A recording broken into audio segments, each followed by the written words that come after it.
প্রার্থিতার প্রথম কারণ হচ্ছে যে এখানে প্রশাসনের নীরব ভূমিকা। যে সরকার যেখানে গেজেট নোটিফিকেশনের মাধ্যমে বলছে যে নিরপেক্ষতার ব্যাপার একটা আছে, এবং যেখানে বলছে যে প্রার্থিতা হুমকির ব্যাপার আছে, প্রার্থিতা আমাকে লাইসেন্স বন্ধুকে লাইসেন্স দেওয়ার স্পষ্টভাবে বলা আছে, এগুলাও যদি না দেয় সেক্ষেত্রে এখানে আমি তো, এটা তো আমার অধিকারের বর্তায়, যখন নোটিফিকেশন হয়ে গেছে এটা আমার অধিকার, আমাকে কেন দিবে না? এই সব মিলে আমার কাছে মনে হচ্ছে যে আমার পক্ষে আর এখানে মানে এই পরিস্থিতিতে নির্বাচনটা কন্টিনিউ করা সম্ভব না। তার জন্য প্রত্যাহার করলাম।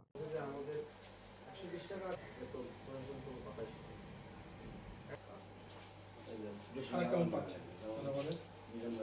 যেভাবে সোজা হওয়া খোলা দুনিয়া আর যেভাবে সোজা হলো